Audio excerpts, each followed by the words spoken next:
Hello friends, finally हम सब आ चुके हैं वन शॉट लेकर। क्लास 12 का चैप्टर 1 से लेकर चैप्टर 40 तक का पूरा कंप्लीट वन शॉट हम सब क्लियर करेंगे इसमें, ठीक है। तो चलिए आइए स्टार्ट करते हैं। सबसे पहले चैप्टर 1 से देखते हैं।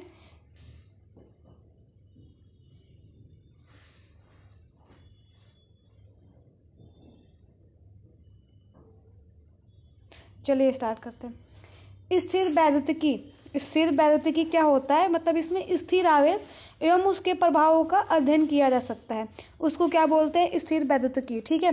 तो इसमें आप सबने देखा होगा कि आवेश क्या होता है। इसमें वैद्युत आवेश के बारे में हम सब जानेंगे कि इसमें आवेश एक्चुअली में होता क्या है, ठीक है। तो चलिए आइए जानते हैं हम सब आवेश क्या होता है। वैद्युत आवेश वो होता है कि जब दो पदार्थों को आपस में रगड़ा जाता है तो उसमें एक हल्की हल्की वस्तुओं को आकर्षित करने लगता है। एग्जाम्पल समझो, कांच की छड़ एवं रेशम। अगर आप अभी कॉपी पेन लेके बैठे हो तो कागज के छोटे छोटे टुकड़े करो और पेन को अपने बाल में रगड़ो। कुछ देर तक जब रगड़ोगे तो जब अपने पेज के पास लेके आओगे तो उसमें देखोगे कि पेज के जो छोटे छोटे टुकड़े होंगे वो चिपक जाते होंगे पेन में।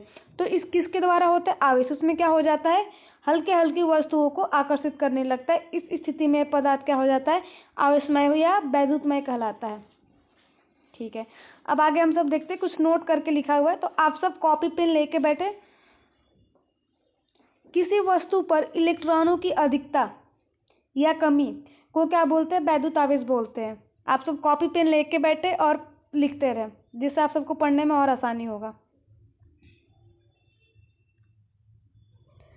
अब हमारा सेकंड है, यदि वस्तुओं पर इलेक्ट्रॉनों की अधिकता है तो वह क्या हो जाएगी? ऋणावेशित हो जाएगी। अगर इलेक्ट्रॉन की अधिकता है तो क्या हो जाएगी? ऋणावेशित हो जाएगी। और यदि इलेक्ट्रॉनों की कमी है तो वह वस्तु क्या हो जाएगी? धनावेशित हो जाएगी।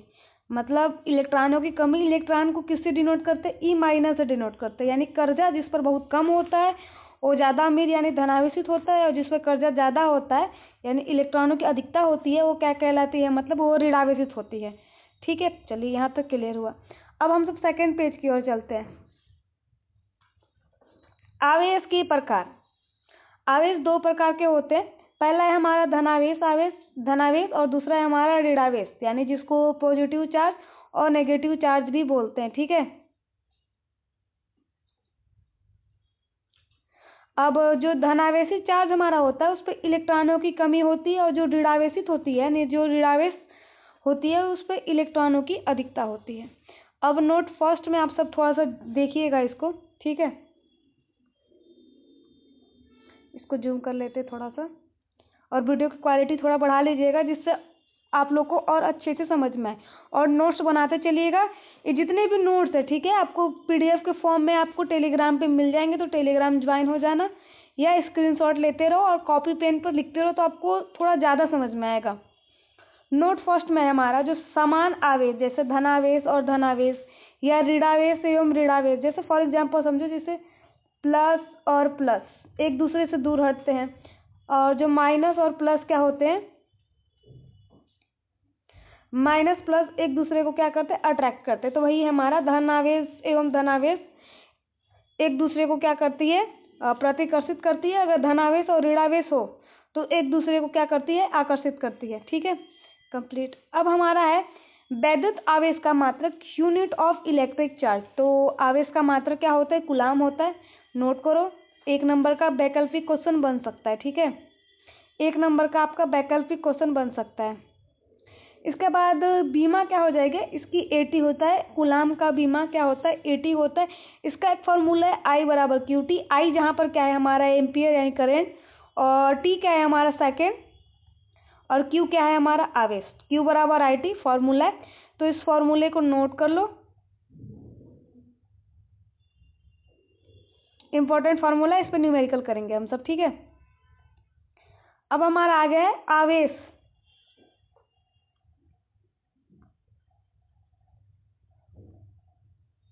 आवेश संरक्षण का नियम। संरक्षण का नियम, अगर आप सबको जहाँ भी संरक्षण का नियम दिखे, जैसे न तो वहाँ पर आवेश क्या होगा? ना तो उत्पन्न होता है ना तो नष्ट होता है। जैसे इस नियम के अनुसार आवेश को न तो उत्पन्न किया जा सकता है और ना ही नष्ट किया जा सकता है, और एक प्रकार के आवेश को दूसरे प्रकार के आवेश में केवल परिवर्तित किया जा सकता है। ये हमारा क्या कहलाता है? वैद्युत आवेश का संरक्षण का नियम। ठीक है, अब नेक्स्ट हम सब देखते हैं मूल आवेश क्या होता है। एक नंबर में अगर आपके एग्जाम में पूछा जा सकता है कि मूल आवेश क्या होता है, तो किसी आवेशित कण पर जितना न्यूनतम आवेश रह जाता है तो उसे मूल आवेश कहते हैं, जिसको ई से डिनोट करते हैं, मतलब प्रदर्शित करते हैं। तो ई बराबर हमारा क्या होता है? +/-1.6 इंटू 10⁻⁻19 कूलाम। ठीक है, ये 19 है, -19 कूलाम होता है। न्यूमेरिकल पे आप सबको हमेशा ई का मान रखना है। ओके, आवेश का क्वांटीकरण या परमाणुकता ए भी एक नंबर में आता है। जो हमारे इंपॉर्टेंट क्वेश्चन रहेंगे ना, उसको हम सब क्या कर देंगे? स्टार से पहले डिनोट कर देंगे। ठीक है, तो आप जहाँ पर भी स्टार देखो समझ जाना कि एग्जाम में क्वेश्चन आएंगे ही आएंगे। ठीक है, तो समझो ये आवेश का क्वांटीकरण इंपॉर्टेंट क्वेश्चन आपके एग्जाम में आ सकता है। तो आवेश को अनिश्चित रूप से विभाजित नहीं किया जा सकता, जैसे कि किसी आवेशित कण पर आवेश प्लस इलेक्ट्रॉन, 2 इलेक्ट्रॉन, 3 इलेक्ट्रॉन से डॉट डॉट जितना भी जाए, लेकिन जैसे इसको भिन्न के रूप में नहीं लिखा जा सकता, जैसे 4/5, 3/5, 2/3, ये भिन्न के रूप में इसको नहीं लिखा जा सकता है, बिल्कुल ये इसी रूप में लिखा जाएगा, जैसे 3, 4 इस टाइप का। ठीक है, क्लियर? ओके, अब हम सब चलते हैं नेक्स्ट पेज में। कूलाम का नियम सबसे इंपॉर्टेंट क्वेश्चन, इसको तो स्टार लगा के फिक्स करो कि ये 3 नंबर में आपका एग्जाम में आने ही आने वाला है। आपका प्री बोर्ड एग्जाम हो चाहे अभी बोर्ड एग्जाम आपका स्टार्ट होगा फरवरी में, तो इसमें आएंगे ही आएंगे। तो कूलाम के नियम क्या कहता है हमारा कि यहाँ पर आप सबको 2 दिख रहा होगा। ठीक है, एक Q1 और Q2, ये हमारा 2 आवेश है, और Q1 से Q2 की दूरी कितनी है? हमारी R है। समझ रहे हो? तो इसमें क्या कहता है, जो हमारा बल है, ठीक है, जो हमारा बल है वो समानुपाती होता है। किसके समानुपाती होता है? अपने दोनों आवेशों के गुणनफल, यानी Q1 का भी गुणा होगा, इसमें Q2 का भी गुणा होगा, तो ये दोनों का क्या हो जाता है? यह समानुपाती होता है। ठीक है,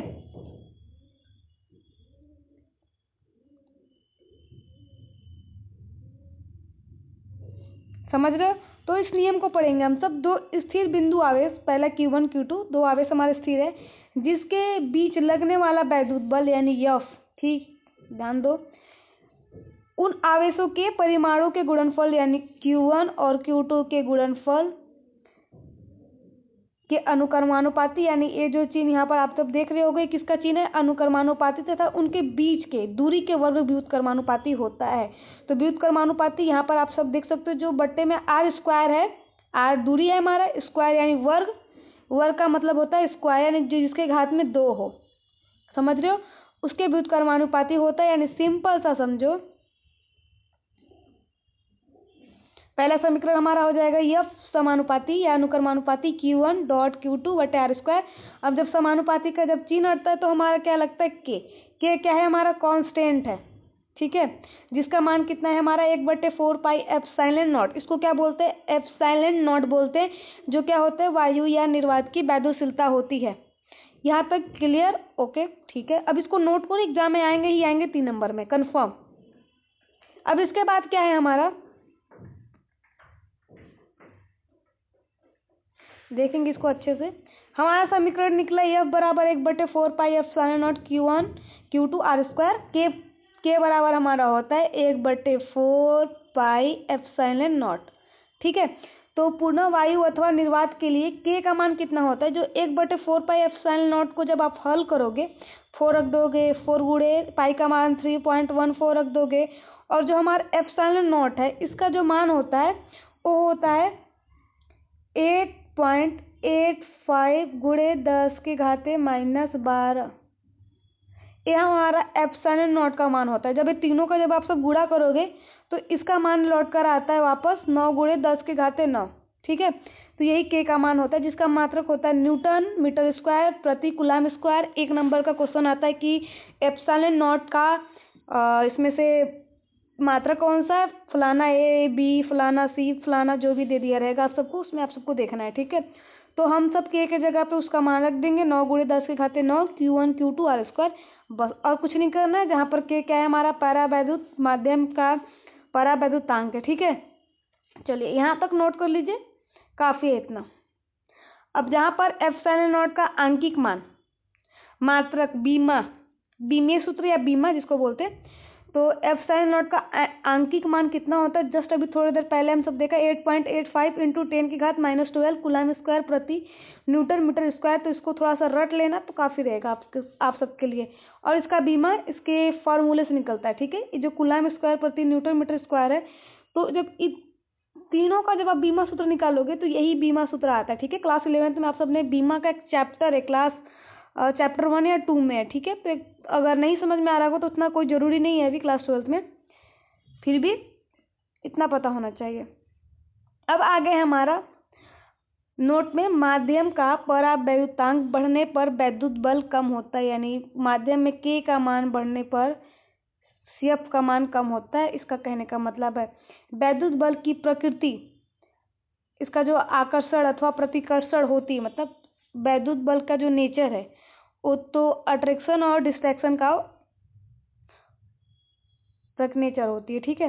यदि दोनों आवेशित कणों को परस्पर स्पर्श कराकर हटा लिया जाए तो दोनों पर आवेश की मात्रा समान होगी। Q1 बराबर Q2, Q1 प्लस, इसको देखते हैं क्या लिखा हुआ है यहाँ पे, दिख नहीं रहा है, ठीक है। Q2 है, ठीक है। Q1 प्लस Q2 बटे 2, चलिए ठीक है। अब नेक्स्ट पेज पे चलते हैं हम सब। वैद्युत बल रेखाओं के गुण, एग्जाम में अक्सर क्वेश्चन पूछ दिए जाएंगे कि वैद्युत बल किसे कहते हैं, वैद्युत बल रेखाओं के गुण अगर पूछे इस टाइप का, ठीक है। तो वैद्युत बल रेखाओं के गुण क्या होता है, पहले तो एक दूसरे से क्या, वैद्युत बल रेखाएं धनावेशित मतलब धनावेश से मिलकर वक्र बनाती है, ऋणावेश पर जाकर समाप्त होती है। दूसरा क्या है हमारा, दो वैद्युत बल रेखाएं कभी एक दूसरे को नहीं काटती है। अगर एक काटेगी तो कटान बिंदु पर एक स्पर्श रेखा होगी, अर्थात वैद्युत बल की दो दिशाएं होंगी जो कि असंभव है। अब वैद्युत बल रेखाओं का आसपास होना प्रबल वैद्युत क्षेत्र की तथा वैद्युत बल रेखाओं का दूर दूर होना दुर्बल बल रेखाओं को प्रदर्शित करता है। जैसे आपके भाई दूर दूर हैं तो आप थोड़ा सा वीकनेस फील करोगे, वीक फील करोगे। अगर आपके भाई लोग पास में तो आप थोड़ा सा खुद को पावरफुल फील करोगे, ठीक है। अब इसके बाद हमारा सबसे इंपॉर्टेंट क्वेश्चन आता है 3 नंबर का, वैद्युत क्षेत्र इलेक्ट्रिक फील्ड। ये जो वैद्युत बल रेखा है इसका डिफिनेशन यहाँ पे लिखा हुआ है, ठीक है। अभी इसके इधर जो पढ़ो वैद्युत बल रेखाओं के गुण था, ओके ठीक है। तो वैद्युत क्षेत्र क्या होता है, वैद्युत क्षेत्र का मतलब होता है इलेक्ट्रिक फील्ड। इलेक्ट्रिक फील्ड जैसे आप सबने अपने फील्ड पर खेलने, क्रिकेट वगैरह खेलने जाते होगे, तो क्या है हमारा इलेक्ट्रिक फील्ड, मतलब ऐसा फील्ड जहाँ पर इलेक्ट्रिक जनरेट होगा। कैसे, देखो पहले इसको जूम कर लेते हैं, ठीक है, आप समझो। थोड़ा क्वालिटी बढ़ा लेना अपने वीडियो का अगर कोई दिक्कत हो, ठीक है। ठीक, किसी आवेश अथवा आवेशों के समुदाय के चारों ओर का वह क्षेत्र जिसमें कोई अन्य आवेश को लाने पर आकर्षण या प्रतिकर्षण का कार्य करता है वो क्या कहलाता है, हमारा वैद्युत क्षेत्र कहलाता है, ठीक है। तो हमारा क्या कहलाता है, वैद्युत क्षेत्र। अब वैद्युत क्षेत्र की वैद्युत बल रेखाओं द्वारा प्रदर्शित किया जाता है, तो उसके बारे में चलिए आइए जानते हैं हम सब। वैद्युत बल रेखाएं क्या होती है, ये वैद्युत बल रेखाएं हैं, ठीक है। अभी आप सबने कुछ देर पढ़ा कि धनावेशित से लेकर ऋणावेशित में समाप्त होती है, और ये जो रेखाएं एक दूसरे को नहीं काटती है। यहाँ पर कोई भी रेखा एक दूसरे को नहीं काट रही है, तो ऐसे यहाँ से समझ सकते हो, ठीक है। ठीक, अब वैद्युत बल रेखाएं क्या होती है, वैद्युत बल रेखाएं वैद्युत क्षेत्र में खींचा गया वह काल्पनिक एवं निष्कोण वक्र है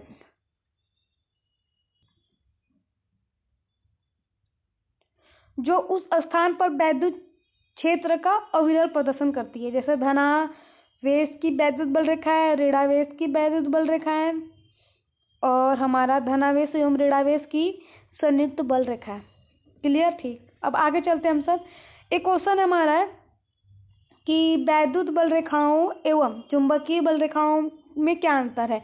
तो वैद्युत बल रेखा धनावेश से मिलकर वक्र बनाती है, ठीक है। क्या डिफरेंट है, ध्यान से देखिएगा। 1 नंबर का क्वेश्चन है, ठीक है। 1 नंबर का क्वेश्चन है, वैद्युत बल रेखाएं धनावेश से निकलकर वक्र बनाती हुई ऋणावेश पर जाकर समाप्त होती है। इस प्रकार वैद्युत बल रेखाएं बंद वक्र नहीं बनाती है। और सेकंड क्या है हमारा, चुंबकीय बल रेखाएं एक बंद वक्र बनाती है। तो 1 नंबर का एक क्वेश्चन है, इस टाइप का क्वेश्चन 1 नंबर में पूछे जाते हैं, तो इस बात का ध्यान रखिएगा, ठीक है। ठीक, परीक्षण आवेश क्या होता है, ये भी 1 नंबर में पूछा जाता है। परीक्षण का मतलब ऐसे ही पता चल रहा है, टेस्ट। अब कोई भी आवेश होगा जब उसका टेस्ट लिया जाएगा तो वही हमारा क्या कहलाएगा, परीक्षण आवेश। इसका डिफिनेशन देख लेते हैं। बहुत ही छोटा आवेश जो स्थान पर वैद्युत क्षेत्र को प्रभावित ना करे परिक्षण आवेश कहलाता है। अब हमारे एक डेरिवेशन है 3 नंबर का, ठीक है। ये सब जो डेरिवेशन है, अभी 5 नंबर में डेरिवेशन कौन से आते हैं ये भी आप सबको बताएंगे कि 5 नंबर का डेरिवेशन कौन है, 3 नंबर का डेरिवेशन कौन है। तो पहले इसको जूम कर लेते हैं, ठीक है। अब ध्यान से देखिएगा इस डेरिवेशन को, क्वालिटी वीडियो का बढ़ा लीजिएगा। आजकल तो 5G का ज़माना है तो दिक्कत ही नहीं है, ठीक है। तो बिंदु आवेश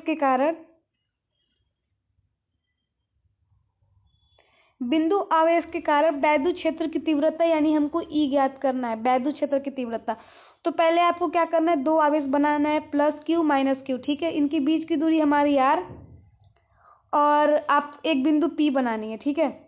अब यहीं पर हमको क्या करना है, वैद्युत क्षेत्र की तीव्रता यानी F ज्ञात करना है, ओके। तो आपको क्या करना है, इस पे बल लग रहा है हमारा F। तो आप सबको सबसे पहले क्या करना है, पहले इसका कुछ लिखना है, ठीक है। तो पहले आपको लिखना क्या, खुद से कैसे लिख सकते हो, माना कि कोई बिंदु आवेश +q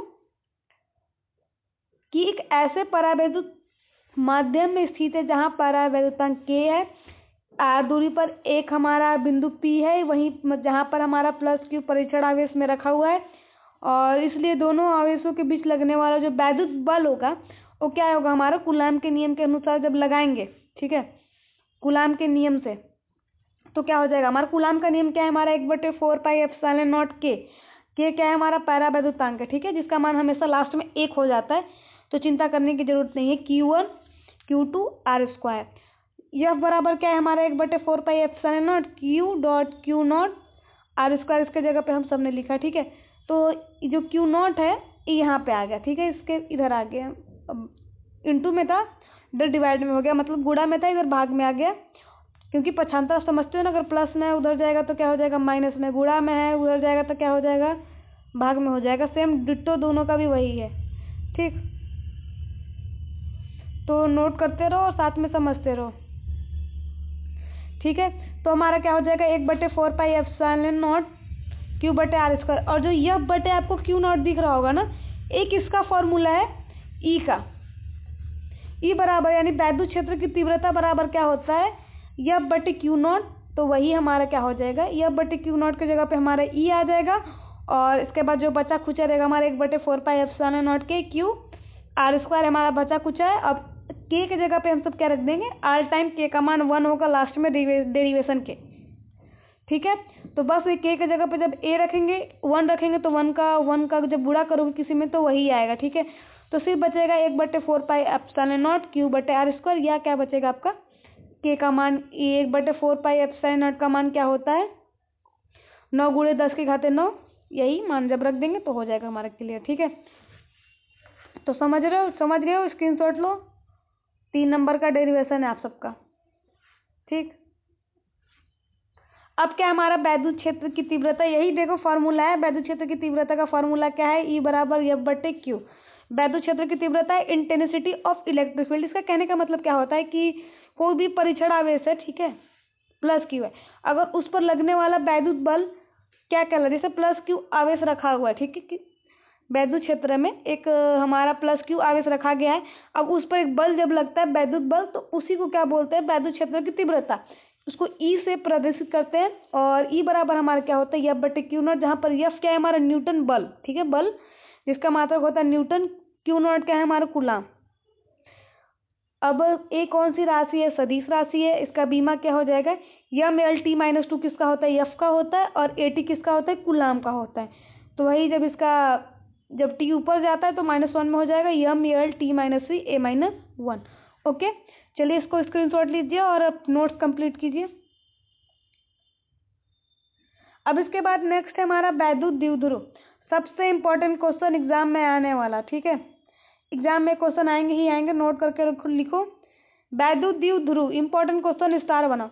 तो वैद्युत द्विध्रुव क्या होता है कि इसके परिमाण समान होते हैं, ठीक है, मतलब यदि 2 बराबर तथा विपरीत आवेश एक दूसरे से अल्प दूरी पर स्थित हो तो इस संरचना को वैद्युत ध्रुव कहते हैं। मतलब 2 बराबर यानी Q बराबर है, बट विपरीत आवेश एक पे माइनस एक पर प्लस है, अल्प दूरी पर स्थित हो, तो इस संरचना को वैद्युत द्विध्रुव कहते हैं। Example HCl H2O NH3।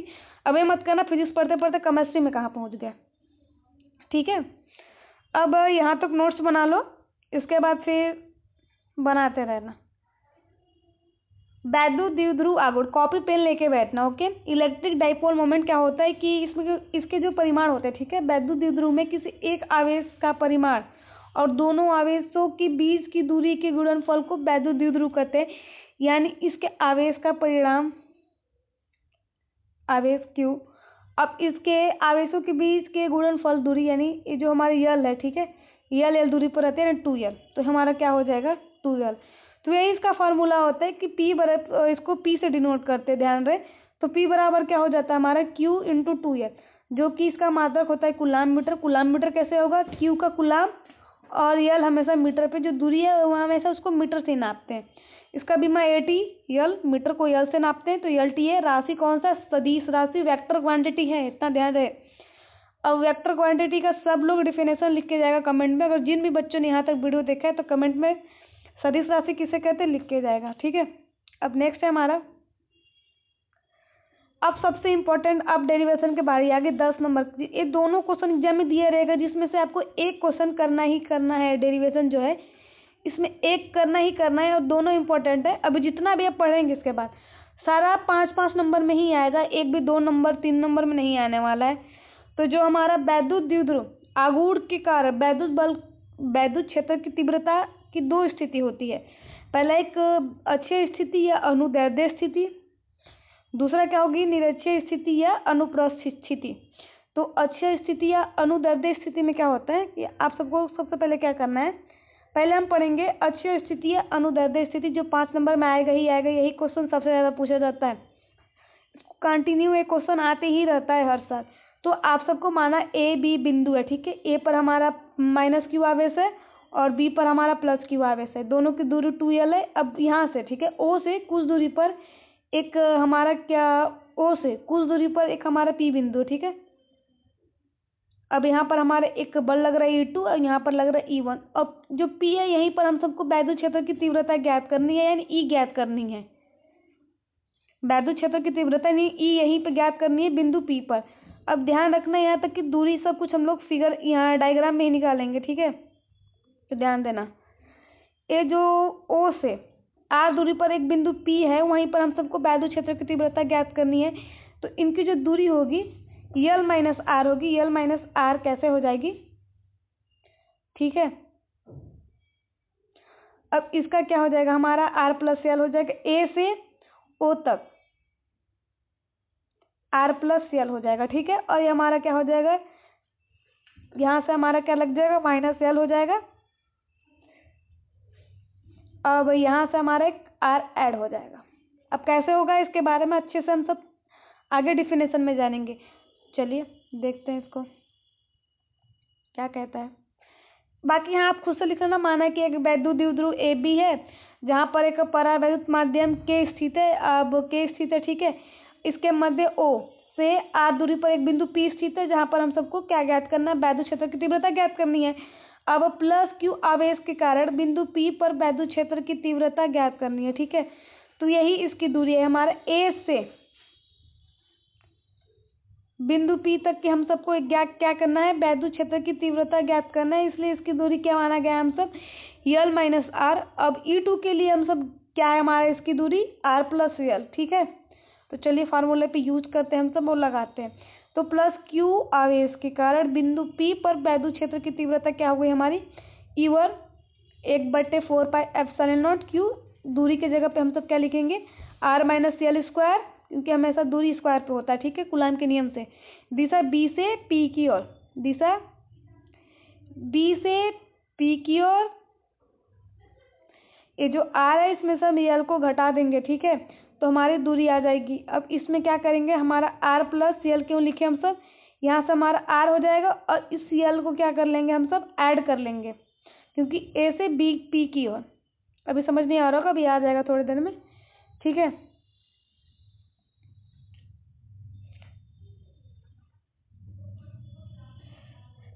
E1 बराबर हमारा A हो गया। अब -Q आवेश के कारण बिंदु P पर वैद्युत क्षेत्र की तीव्रता E2 बराबर 1/4πε0 के Q/R प्लस L स्क्वायर। अभी आप सबको जितना कठिन लग रहा होगा एक क्वेश्चन उतना ही बहुत सिंपल है। अगर एक बार खुद से इसको कॉपी पेन से करके देखो तो आपको बहुत ही सिंपल लगेगा। बिंदु P पर परिणामी वैद्युत क्षेत्र की तीव्रता वही बिंदु P पर ज्ञात करना हमको। तो जो E1 है छोटा है E2 से, तो हमारा क्या हो जाएगा, इस फॉर्मूले को रट लेना, E बराबर E1 माइनस E2, मतलब E1 से E2 को घटा देंगे तो E1 का फार्मूला जो है उतार दो, E2 का जो फार्मूला आया उतार दो। इसमें से हमारा Q बट्टे 4πε0 की कांस्टेंट है, दोनों में मिल रहे हैं, तो एक को बाहर जब एक को इसको कॉमन ले लेंगे, तो हमारा जो बचेगा उसको फिर हम सब एलसीएम लेके उस फॉर्मूले पे खोल देंगे। कौन से फॉर्मूले, a प्लस बी स्क्वायर। फिर जब खोलोगे तो हमारा क्या हो जाएगा, R square plus L square plus 2RL minus, अब ये माइनस वाले फार्मूले पे खुलेगा R square plus L square minus 2RL। अब नीचे जो आया है एक कौन सा फॉर्मूला है, ए स्क्वायर माइनस बी स्क्वायर का एक फॉर्मूला है, वही यहाँ पर अप्लाई किया गया, ठीक है। और जो हमारा कॉमन है कॉमन ही रहने दो। अब जो जो कटेगा इसमें से काट दो, ठीक है। अब इसमें से जो जो कट रहा है उसको काट दिया जाए, टेंशन खत्म किया जाए, ठीक है। क्वालिटी वीडियो को बढ़ा लेना। आर स्क्वायर से माइनस आर स्क्वायर खत्म, प्लस एल स्क्वायर से माइनस एल स्क्वायर खत्म, बचा 2RL 4RL हो गया हमारा। अब ए हमारा दूरी बचा, ठीक है। तो यल को सबसे हम सब क्या कर लेंगे, छोटा कर लेंगे, नगण्य कर लेंगे। आर के सामने यल क्या है, बहुत छोटा है, मतलब उसको नगण्य मान लेंगे, ठीक है ही नहीं उसको। तो हमारा यल खत्म हो जाएगा, तो हमारा क्या बचेगा, ई बराबर Q बटे 4πε0 के 4RL आर स्क्वायर का स्क्वायर। जब आर स्क्वायर का स्क्वायर करोगे तो यहाँ पर R4 हो जाएगा, ठीक है। अब R4 हो जाएगा तो एक R से यहाँ कैंसिल हो जाएगा, क्योंकि ऊपर R है तो यहाँ पर क्या हो जाएगा हमारा R3। तो यही हमारा लिखा गया है 1/4πε0 के 2Q प्लस यल। Q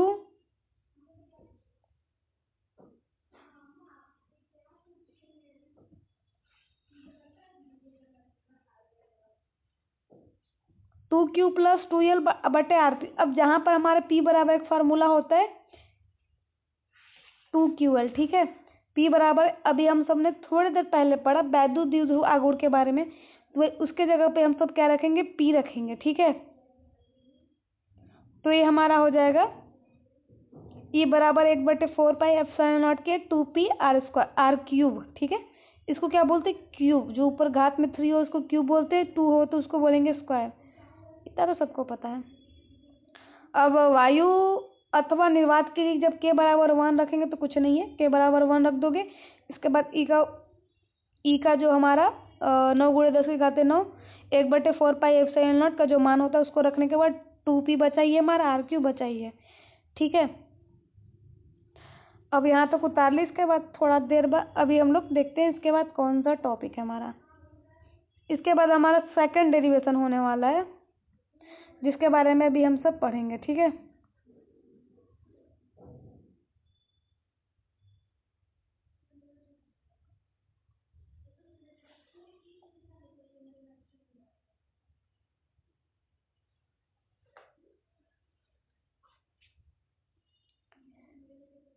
अब नेक्स्ट हमारा निरक्षीय स्थिति। ए भी 5 नंबर में आने के चांसेस रहते हैं। दोनों में से कोई एक क्वेश्चन आपको एग्जाम में करना ही करना है, ठीक है। तो सबसे पहले इसका समझ लेते हैं ये आखिर है क्या। तो आपको एक ए बी बिंदु मान लेना है, जो कि ए पर -Q आवेश है और बी पर +Q आवेश है। दोनों की दूरी यल है, ठीक है। अब ओ से ऊपर की ओर ऊर्ध्वाधर आर दूरी पर एक बिंदु P स्थित है, जहाँ पर हम सबको क्या करना है, वैद्युत क्षेत्र की तीव्रता ज्ञात करनी है।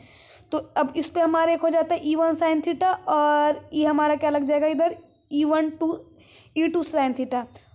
तो ये दोनों एक दूसरे से परस्पर कट जाते हैं। कैसे करते हैं अभी इसके बाद हम सब जस्ट पढ़ेंगे, ठीक है। अब इधर का बल जब हमारा लगता है E2 cos theta E1 cos theta. अब कैसे लगा अभी आप सब पढ़ोगे थोड़ी देर, बस इसको एक चीज़ समझने के बाद इसको बताते हैं, ठीक है। पहले ये एक चीज़ समझ लो, आप सबको ट्रिग्नोमेट्री आती ही होगी, ठीक है। तो ट्रिग्नोमेट्री में जो फॉर्मूला होता है कि यहाँ पर पी बी, ठीक है, पी बी की जो दूरी आई है रूट में R स्क्वायर प्लस यल स्क्वायर। आपको कैसे लाना है, यहाँ पर देखो ओ बी की दूरी यानी आधार की दूरी यल है, ओ से पी की दूरी R है यानी लंब की दूरी R है, ठीक है। और हमारा आधार की दूरी क्या है, यल है। तो कर्ण की दूरी क्या आती है, दोनों का स्क्वायर फिर रूट में लग जाता है, तो आर स्क्वायर प्लस यल स्क्वायर। ठीक है, अगर नहीं समझ में आ रहा होगा तो आपको डिस्क्रिप्शन बॉक्स पे लिंक मिलेगा, उस पर जाके आप जब वो वीडियो देखोगे तो और अच्छे से समझ में आ जाएगा, क्योंकि यहाँ पर भी पेज मेरा बन नहीं रहा और लिखते बन नहीं पा रहा है इसमें। ठीक है, तो बस इसी की वजह से दिक्कत हो रही, थोड़ी एडजस्ट करो और समझने की कोशिश करो। ठीक है, अब इसका डिफिनेशन देखो। ठीक है, अब यहाँ पर आप सबको एक फ़ायदा है कि यहाँ सब आप सबको नोट्स मिल रहा है, अभी हैंड राइटिंग नोट्स, तो खुद का नोट्स बनाओ और अच्छे से पढ़ो। माना कि कोई वैद्युत द्विध्रुव ए बी है, जस्ट पढ़ा दी, जिसका परावर्तन के है, इसके मध्य बिंदु ओ से लंब आर दूरी पर एक बिंदु पी स्थित है। वहीं पर हम सबको क्या करना है, वैद्युत क्षेत्र की तीव्रता ज्ञात करनी। E1 बराबर 1/4πε0 के क्यू रूट में आर स्क्वायर प्लस यल स्क्वायर का स्क्वायर, जो दूरी हमारा निकला था। अब इसके बाद क्या था हमारा, E1 बराबर 1/4πε0, स्क्वायर से स्क्वायर क्या हो जाता है, स्क्वायर से रूट हमारा हट जाता है, तो हमारा क्या बचेगा, आर स्क्वायर प्लस यल स्क्वायर, समीकरण 1। अब सेम डिट्टो माइनस क्यू आगे सभी सेम वैसे ही होगा, तो हमारा रूट से रूट खत्म हो जाएगा, तो E2 भी बराबर सेम वही आ जाएगा जो E1 आया हमारा। ठीक है, चलिए ठीक है, अब नेक्स्ट चलते हैं हम सब। अब कॉस थीटा हम सब निकालेंगे। ठीक है, अब कॉस थीटा निकालेंगे हम सब, हमारा साइन थीटा तो कैंसिल हो गया, कॉस थीटा निकलेगा। कॉस थीटा बराबर क्या होता है, ए बट्टे के आधार बट्टे क, कैसे, लाल बट्टे क का एक फार्मूला नोट कर लो, बहुत इंपॉर्टेंट है, हर जगह काम आता है, लाल बट्टे क का। साइन थीटा बराबर क्या होता है, लंब बट्टे कर। ठीक है, और हमारा कॉस थीटा बराबर क्या हो जाएगा, आधार बट्टे कर।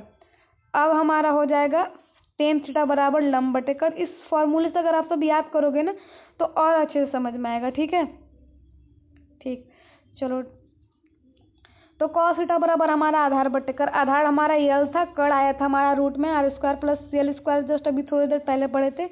कड़ कौन सा, ए वाला। ठीक है, इसको ध्यान से देखो, ए जो पॉइंट आपको दिख रहा होगा ना, एक के है, जो यल है हमारा ए है हमारा, और जो आपको आर दिख रहा होगा, आर क्या है हमारा, लंब है यानी यल है। ठीक, ट्रिग्नोमेट्री आ रहा होगा तो आप सबको अच्छे से समझ में आ भी रहा होगा। ठीक, तो हमारा क्या हो जाएगा, यल बटे रूट में आर स्क्वायर प्लस यल स्क्वायर कर बराबर। ठीक है, तो हम सब क्या रखेंगे इसके जगह पे, 1/4πε0 क्यू आर स्क्वायर प्लस यल स्क्वायर, कॉस थीटा हमारा ऐड हो जाएगा, इसमें भी कॉस थीटा ऐड हो जाएगा हमारा। अब या दोनों में से किसी एक को लेंगे। ठीक है, तो 1/4πε0 के Q L R square plus यल स्क्वायर। अब जो हमारा आर स्क्वायर प्लस यल स्क्वायर यहाँ भी है, तो जब इसका स्क्वायर करेंगे जो रूट है हमारा वो जब हटता है तो 1/2 लग जाता है। ठीक है, और यहाँ से पहले 1 था, तो हमारा 1 + 1/2 जब हो जाता है तो क्या हो जाता है, 3/2। ठीक है, जब इसका एलसीएम लोगे तो 3/2 हो जाएगा। अब हल कैसे कैसे करोगे, चलो देखो, सिंपल सा, यहाँ तक हल होने के बाद यल को सबसे छोटा कर देंगे, छोटा नगण्य मानने के बाद आर स्क्वायर बराबर 3/2, तो ये हमारा Q2L है, एक किसके बराबर हो जाता है, P के बराबर हो जाता है, इसके जगह पे P रख देंगे। अब जब इसके जगह पे P रखेंगे हम सब, तो हमारा क्या हो जाएगा, ध्यान से देखना, जब इसके जगह पे P रखेंगे तो इस K का मान हमेशा 1 कर देंगे। जब K का मान 1 करेंगे तो 1/4πε0 का मान रख देंगे, 9 × 10⁻⁹, और लास्ट में जो बचा हमारा PR3, यही हमारा आता है 5 नंबर में आएगा। तो आप सबको इतना लिखना है। ठीक है, तो नोट कर लो, ये दोनों क्वेश्चन में से एक क्वेश्चन आएंगे ही आएंगे, फिक्स है। ठीक, अब आगे हमारा गाउस का नियम, इससे पहले देखते हैं क्या है हमारा, जो हमारा कॉस थीटा था। ठीक है, यही हमारा छूट रहा था, E बराबर E1 cos theta plus E2 cos theta कैसे आया था, तो जो इसके E1 E2 के जो लंबवत व क्षैतिज घटकों में बांटा गया, एक जो इधर साइन थीटा था ये हमारा लंबवत था, और इधर जो कॉस थीटा था हमारा वो क्या था, हमारा क्षैतिज था। तो जो लंब रहता है उसमें हमेशा साइन थीटा लगता है, और जो क्षैतिज था उसमें कॉस थीटा। देखो, लंबवत घटक क्रम से E1 साइन थीटा व E2 cos theta, sorry E2 sine theta है, तथा क्षैतिज घटक में E1 कॉस थीटा और E2 कॉस थीटा है। तो लंबवत घटक परिमाण में बराबर तथा दिशा में विपरीत होती है, इसलिए एक दूसरे को खत्म कर दे, निरस्त हो जाती है। ठीक है, और हमारा बचता है क्षैतिज दिशा में E1 cos theta E2 cos theta, यही है हमारा। एक बार इसको फिर से समझ लो, फिर हम सब नेक्स्ट टॉपिक स्टार्ट करते हैं, ठीक है। तो ए क्या है हमारा, ध्यान से देखना। हमारा बिंदु, देखो एक बिंदु मान लेते हैं हम ए और एक बिंदु पी है, बी माना, ठीक है, ए बी है। ए पर हमारा माइनस क्यू आवेश लग रहा है, बी पर प्लस क्यू आवेश लग रहा है, दोनों की दूरी कितना है, 2l है, l है, ठीक है। अब ओ से लंबवत, ठीक है, ओ से लंबवत एक बिंदु पी है, जहाँ पर पी पर हम सबको वैद्युत क्षेत्र की तीव्रता ई ज्ञात करना है, ठीक है। अब इसके लंबवत E1 साइन थीटा और E2 साइन थीटा है, तो लंबवत यानी इसका परिमाण बराबर होता है बट दिशा अलग अलग है, ठीक है। तो एक दूसरे को क्या कर देती है, निरस्त कर देती है, ध्यान रखना। और जो क्षैतिज दिशा में बल लगता है E2 कॉस थीटा और E1 साइन थीटा, दोनों का दिशा एक ही है, ध्यान रखना, ठीक है। तो ए नहीं करती, तो कॉस थीटा बराबर निकालने के लिए वही लाल बट्टे कक्का लंब बट्टे आधार वही फार्मूला यूज किया गया है, ठीक है। चलो ठीक। अब इसके बाद एक और डेरिवेशन है हमारा, जो कि भी 5 नंबर में पूछा जा सकता है आप लोग से, तो इसको भी करके रखो क्योंकि ये भी क्वेश्चन पूछ दिया जाता है। चलो स्टार्ट करते हैं। एक समान वैद्युत क्षेत्र में स्थित वैद्युत द्विध्रुव पर लगने वाला बल युग्म आघूर्ण, जिसको टाउ से डिनोट करते हैं, इसको किससे डिनोट करते हैं, टाउ। अब ध्यान रखना, ये हमारा एक समान वैद्युत बल है, जहां पर देखो एक ए बी बिंदु है, ठीक है। बी पर हमारा माइनस क्यू है और ए पर प्लस क्यू है, दोनों की दूरी कितना है हमारा, 2l है, यहाँ पर दिख रहा होगा 2l, ठीक है। इसको और जूम करके दिखा दे रहे हैं, ध्यान दे लो, 2l है, ठीक है। अब जो हमारा जब लंबो जब लगता है तो क्या होता है, साइन थीटा, तो इसका दूरी 2l और साइन थीटा हो जाएगा ऐड। अब ए पर कौन सा लग रहा है, जो वैद्युत क्षेत्र है Q इंटू ई, और यहाँ पर भी लगता है Q इंटू ई। अब इसको कैसे करना है, चलिए इसमें हमको क्या ज्ञात करना है, इस पे हम सबको बल युग्म का आघूर्ण ज्ञात करना है। तो चलिए इसको खुद से भी लिख सकते हो, एक बार देख लो खुद से। माना कि एक वैद्युत द्विध्रुव ए बी प्लस क्यू व माइनस क्यू आवेश से मिलकर बना है, माइनस क्यू प्लस क्यू से मिलकर बना हुआ है। प्लस क्यू आवेश पर वैद्युत बल कितना है हमारा, क्यू इंटू ई है, और क्यू ई है। अब वैद्युत क्षेत्र की दिशा में माइनस क्यू पर भी क्यू ई है। अब दोनों की दिशा ई के विपरीत दिशा में कार्य करते हैं, ठीक है। दोनों का दिशा कौन सा कार्य करते हैं, दोनों दिशा विपरीत दिशा में कार्य कर रहे हैं। तो दोनों बल परिमाण में बराबर लेकिन दिशा में अपोजिट विपरीत होते हैं तथा इनकी क्रिया रेखा भी एक नहीं है, इसलिए यह बल युग्म रचना करेंगे। तो बल युग्म रचना करने के लिए बल युग्म आघूर्ण का एक फार्मूला होता है, ठीक है। तो यह कौन सा फार्मूला है, देखो कि बल युग्म का सूत्र यानी टाउ बराबर बल यानी यह बराबर क्या हो जाएगा, क्यू ई, तो वही हमारे यह बराबर क्यू ई लिखा गया है। बलों के बीच की लंबवत दूरी 2l साइन थीटा, यानी इसकी लंबवत जो दूरी यहाँ पर जब आपको दिख रही है 2l साइन थीटा, यही हमारा लंबवत दूरी है दोनों की, ठीक है। तो बस वही है हमारा, और कुछ नहीं है, ठीक।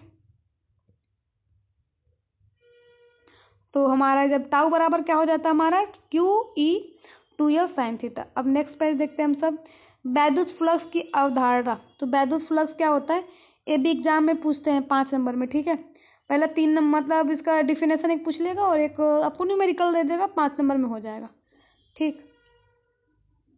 वैद्युत फ्लक्स की अवधारणा। तो वैद्युत फ्लक्स क्या होता है, ऐसे समझो कि वैद्युत फ्लक्स, पहले इसको स्टॉप कर लेते हैं। वैद्युत फ्लक्स वैद्युत क्षेत्र का गुण होता है, क्या होता है, वैद्युत क्षेत्र का ही गुण होता है।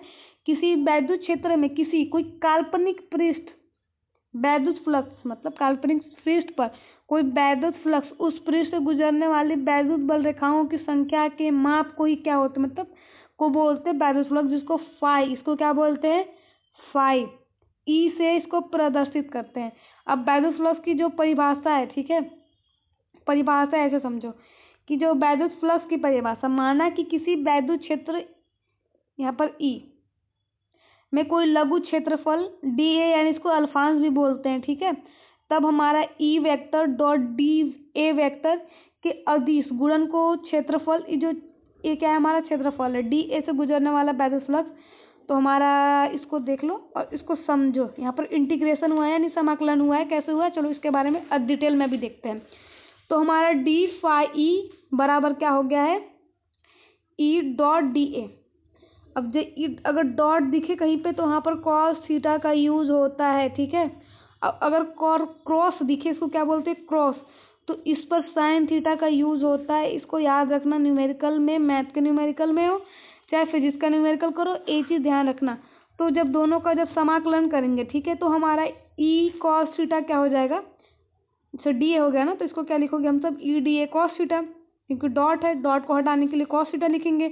अब जब हमारा ई और कॉस थीटा कांस्टेंट है यानी नियतांक है, तो ये बाहर आ जाते हैं, तो सिर्फ समाकलन किसका होगा, डी ए का होगा समाकलन। अब जब डी ए का समाकलन होता है तो सिर्फ ए आता है, ठीक है, जब डी ए का समाकलन हो जाएगा तो सिर्फ ए आएगा, तो इसके जगह पे हम सब ए लिखेंगे, तो क्या हो जाएगा हमारा ई ए कॉस थीटा, यही हमारा बेदोस फ्लक्स। ठीक, अब नेक्स्ट,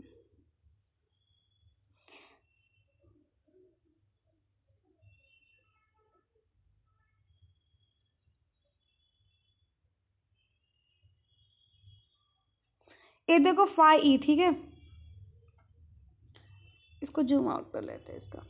इसका मात्रक बेदोस फ्लक्स का मात्रक वोल्ट मीटर भी होता है, या ऐसे भी देख सकते हो न्यूटन प्रति कूलम मीटर स्क्वायर, या वोल्ट प्रति मीटर, या ऐसे कौन वोल्ट मीटर स्क्वायर प्रति मीटर। और फाई का बीमा सूत्र, इसका जो एन का बीमा है, एम का बीमा है, सी का बीमा है, जब तीनों का बीमा इक्वल करोगे तो इसका बीमा इतना आने वाला। राशि अधिक राशि स्केलर क्वांटिटी है, सारे बच्चे स्केलर क्वांटिटी का भी डेफिनेशन लिख के जाएंगे। नोट, यदि वैद्युत बल रेखाएं पृष्ठ के अंदर, ठीक है, अंदर प्रवेश कर रही है तो वैद्युत फ्लक्स क्या होगा, ऋणात्मक होगा। अब यदि वैद्युत बल रेखाएं पृष्ठ से बाहर निकल रही है तो वैद्युत फ्लक्स भी क्या होगा, ऋणात्मक होगा। ठीक, अब कुछ एक नंबर का कुछ क्वेश्चन है जो कभी कभी पूछ देता है एग्जाम में, और इस टाइम ऐसा रहता है कि सब क्वेश्चन पता नहीं होता है, ठीक है, तो इसको स्किप मत करना। सोचते हैं कि नॉर्मल क्वेश्चन है और बच्चे इसको क्या कर देते हैं, स्किप कर देते हैं। तो आप सबको अगर क्वेश्चन बैंक अगर खोलोगे, अगर आपके पास क्वेश्चन बैंक या किसी भी चीज़ का मास्टरमाइंड होगा, अगर आप मास्टरमाइंड ले रहे हो तो राजीव प्रकाशन का ले लेना, ठीक है, और एक तो विद्या का आता है। अब ये दोनों आप सब अगर ले लोगे क्वेश्चन बैंक, तो आपके लिए बहुत ज़्यादा ही बेनिफिट होगा। और एक हमारा आता है राजीव प्रकाशन का आता है, एक हमारा विद्या का आता है। वैसे बहुत सारा क्वेश्चन बैंक और मास्टरमाइंड आता है अलग अलग, विद्या भी सही होता है, ठीक है। तो रेखीय आवेश घनत्व, तो आप सबको क्वेश्चन बैंक में सब क्वेश्चन मिलेंगे जो एग्जाम में आए रहते हैं, उसमें दिया रहता है कौन सा क्वेश्चन किसने एग्जाम में आया है, तो उसका भी सोल्यूशन हम सब करेंगे नेक्स्ट डे। आज हम सब पूरा क्लियर करेंगे चैप्टर 1 से लेकर चैप्टर 40 तक का सारा क्वेश्चन, 0 से लेके पूरे हीरो तक का कॉन्सेप्ट आज हम सब क्लियर करेंगे। 5 घंटा लगे, 6 घंटा लगे, 3 घंटा लगे, उससे कोई फर्क नहीं पड़ता। सारे बच्चे रुके रहेंगे और वीडियो को लास्ट तक देख के नोट्स बना के जाएंगे, इससे आपको कॉन्फिडेंस भी आ जाएगा। अगर कोई बच्चा पढ़ा भी नहीं है तो उस लेक्चर को देखने के बाद पहले तो अपना नोट्स बना लेगा, नोट्स बनाने के बाद वो उसके अंदर खुद कॉन्फिडेंस आ जाएगा कि चलो कुछ तो मेरे पास इकट्ठा हुआ मटेरियल, ठीक है, स्टडी से लेकर। रेखीय आवेश घनत्व, तो किसी चालक तार की एकांक लंबाई, कोई तार है उसकी एकांक लंबाई पर विपरीत आवेश को रेखीय आवेदन बोलते हैं, जिसको डेल यानी इसको लैम्डा बोलते हैं, ठीक है। लैम्डा से इसको प्रदर्शित करते हैं। यदि किसी चालक तार की लंबाई एल पर विपरीत आवेश क्यू हो तो यही लैम्डा बराबर क्यू बटे एल। अब आवेश घनत्व का, आवेश का पृष्ठ घनत्व क्या होता है, तो ये क्या है हमारा सिग्मा, सिग्मा बराबर क्यू बटे ए फॉर्मूला है हमारा, ध्यान रखना। तो किसी चालक के एकांक पृष्ठ के क्षेत्रफल पर विपरीत आवेश को आवेश का घनत्व ही पृष्ठ घनत्व कहते हैं, जिसको सिग्मा से डिनोट करते हैं, ठीक। अब कुछ क्वेश्चन है हमारा, आवेश का आयतन घनत्व एग्जाम में नहीं आएगा, डोंट वरी। गॉस का प्रमेय ए आएगा ही आएगा, समझ रहे हो ना, ये बहुत इंपॉर्टेंट क्वेश्चन है, तो इसको करो, चलो ठीक है। गॉस का प्रमेय क्या होता है, गॉस का प्रमेय, कोई बंद पृष्ठ से, ये बंद पृष्ठ है, ठीक है, इसे गुजरने वाला वैद्युत फ्लक्स यानी फाई उस पृष्ठ द्वारा परिबद्ध कुल आवेश क्यू के 1/ε0 गुना होता है। मतलब जो फाई ई है क्यू के 1/ε0 गुना होता है, यानी उसे गुणा होता है, तो हमारा फाई बराबर क्या आ जाता है, Q/ε0। अब इसकी उत्पत्ति कैसे हुई, इसकी प्रूव करते हैं, ठीक है। अब इस जो हमारा फॉर्मूला है उस फॉर्मूले को प्रूव करने के लिए एग्जाम में आएगा ही आएगा। करो कैसे करना है, उत्पत्ति प्रूव। माना कि एक बिंदु, इसका हम सब डायग्राम नीचे कर लेंगे, ठीक है। माना कि एक बिंदु आवेश प्लस क्यू, यहाँ पर प्लस क्यू दिख रहा होगा, एक बंद पृष्ठ, ये बंद पृष्ठ दिख रहा होगा, के अंदर ओ बिंदु पर स्थित इससे r दूरी पर एक बिंदु P है। यहाँ से ये r दूरी है, ये बिंदु हमारा P है, सटा हुआ है लाइन के पास, जहाँ पर E और DA के बीच कौन सा कोण बना हुआ है? थीटा कोण बना हुआ है। DA अल्फांस के बीच हमारा कौन सा कोण बना हुआ है? थीटा कोण बना हुआ है।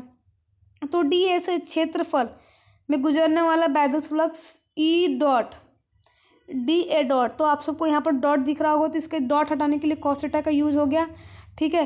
तो बट E बराबर 1/4 पाई एप्सिलॉन क्यू बटे आर स्क्वायर। ई के जगह पे हम सब कौन सा फार्मूला रखेंगे? 1/4 pi epsilon not Q r square, जो हमारा अच्छी स्थिति पे आया था। तो उस जब फार्मूले को रखोगे तो समीकरण हमारा 1 बन जाएगा। बट फिर से D A cos theta R square बराबर क्या होता है? डी ओमेगा, ठीक। अब इसके बाद आगे क्या है हमारा? तो वही क्या करना है आप सबको, बस वही फार्मूला पर रख देना है, क्यू बटे 4 पाई एप्सिलॉन डी ओमेगा जब रख देंगे तो संपूर्ण पृष्ठ का जब गुजरने वाला वैद्युत फ्लक्स, तो हम सब इसका क्या कर देंगे? समाकलन। जब संपूर्ण पृष्ठ से गुजरने वाला वैद्युत फ्लक्स निकालेंगे तो किसी भी चीज को सब कंप्लीट निकालने के लिए इसका समाकलन करेंगे।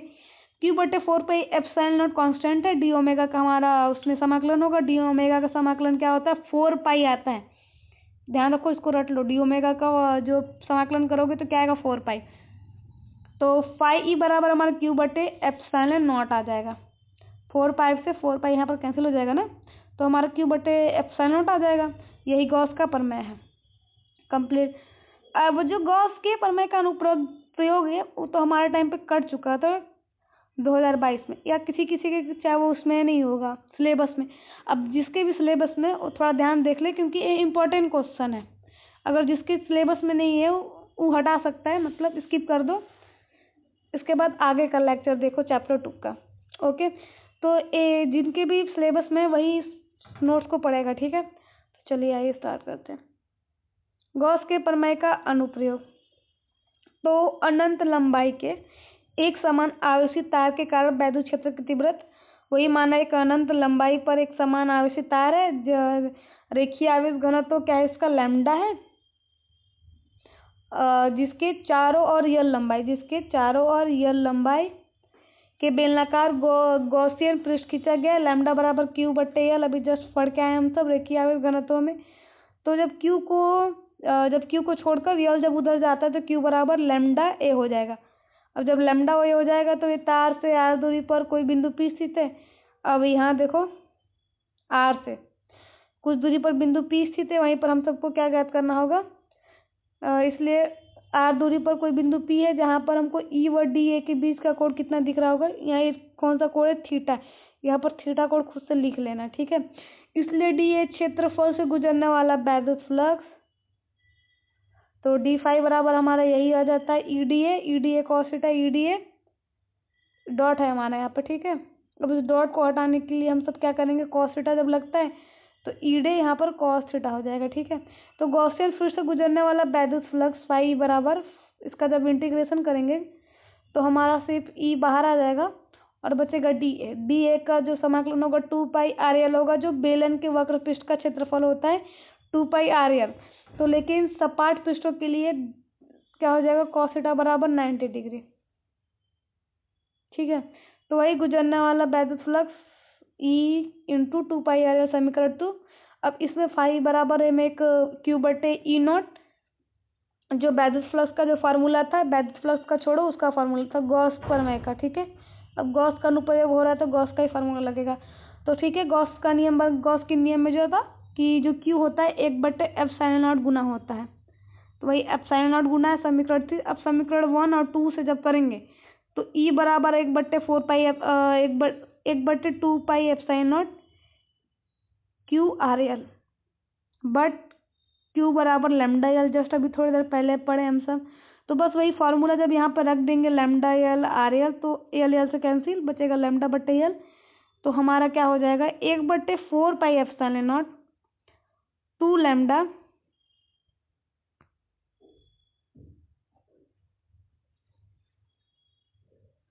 लास्ट में हमारा सिर्फ ए बचने वाला है, क्योंकि एल एल से cancel, 1/2 pi epsilon not lambda बटे एल, ठीक है। यहाँ पर 4 कर लेना, ठीक है। यहाँ पर 4 पाई एप्सिलॉन नॉट नहीं, यहाँ पर 4 कर लेना, ठीक है। 4πε0, जहाँ पर इसका मान रख दोगे 9 × 10⁻⁹ 2 लैम्डा r। ठीक, चलो अब नेक्स्ट चलते हैं हम सब चैप्टर 2। चलिए भैया लोग, हमारा चैप्टर 1 क्लियर हो गया। तो चैप्टर 1 के कुछ क्वेश्चन थे कूलाम का नियम, और उसके जो अच्छी और निरस्तीय स्थिति है वो 3 क्वेश्चन नोट करके रख लो। ये 3 क्वेश्चन और गॉस का नियम, ये 4 क्वेश्चन में से एग्जाम में कोई चारों क्वेश्चन एग्जाम में आ सकते हैं, जिसके चांसेस 100%। ठीक है। चैप्टर 2 स्थिर वैद्युत विभव तथा धारिता। विभव या विभवांतर कहीं कहीं आप सबको मिलेगा। तो इस चैप्टर का क्या नाम है? स्थिर वैद्युत विभव तथा धारिता। तो विद्युत विभव क्या होता है? जैसे कोई आवेश है, ठीक है, कोई धनात्मक परीक्षण है, उसको अनंत से, ठीक है, अनंत से लेके आएंगे, किसी एक बिंदु पर जब रखेंगे तो उस पर जो हमारा कार्य होता है वही हमारा क्या कहलाता है? डी। समझो कि एकांक धनात्मक परीक्षण आवेश को अनंत से वैद्युत में किसी बिंदु तक लाने में किए गए कार्य के परिणाम को उस बिंदु का क्या कहते हैं? वैद्युत विभव। ये हमारा आवेश प्लस क्यू है, ये हमारा ए प्लस क्यू है। ये अनंत से जब लाया जाता है किसी बिंदु पर, ठीक है, तो उसका पर जो कार्य किया जाता है डब्लू, वही हमारा क्या कहलाता है? वैद्युत विभव। इसलिए भी बराबर, वैद्युत विभव को भी से डिनोट करते हैं, भी बराबर डब्लू बटे क्यू। इसका मात्रक वर्क, काम का क्या होता है? कार्य का मात्रक जूल होता है और आवेश का मात्रक कूलाम। तो ये इसका मात्रक होता है जूल बटे कूलाम, या वोल्ट बोल सकते हो। ठीक है, ठीक।